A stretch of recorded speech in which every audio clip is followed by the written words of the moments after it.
इतमां खे ॿुधायूं त chief engineer college education works director development ऐं एग्जीक्यूटिव इंजीनियरनि ख़िलाफ़ करप्शन के इल्ज़ामनि जी जांच शुरू कई वई आहे। एंटी करप्शन खाते तरक्याती फंड में करप्शन के इल्ज़ामनि ते जांच शुरू करे छॾी। एग्जीक्यूटिव इंजीनियर कराची सखर ऐं लाड़काणे ते भी करप्शन जो इल्ज़ाम आहे।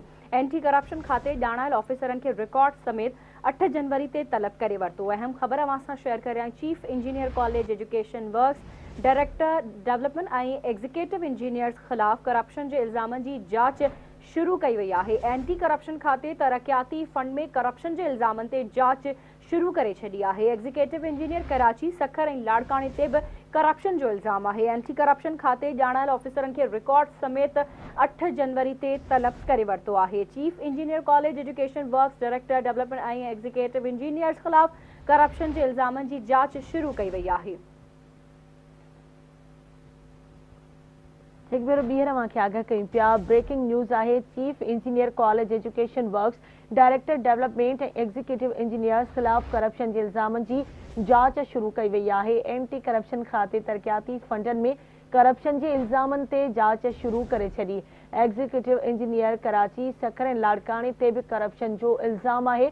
एंटी करप्शन खाते ॼाणायल ऑफिसरनि खे रिकॉर्ड समेत 8 जनवरी ते तलब करे वरितो आहे। तफ़सील मालूम कंदासीं। कराची में आवाज़ न्यूज़ रिपोर्टर शहजाद जलबाणी खान। जी Shahzad. College education works director development ऐं एग्जीक्यूटिव इंजीनियरनि ख़िलाफ़ तरक्याती फंड में मेगा करप्शन के इल्ज़ामनि जी जांच शुरू कई वई आहे। एंटी करप्शन खाते पारां chief engineer Asim Hussain, executive engineer Hyderabad Azhar Shaikh ऐं ॿियनि ऑफिसरनि ते तरक्याती फंड में मेगा करप्शन के इल्ज़ामनि जी इंक्वायरी शुरू थी वई आहे।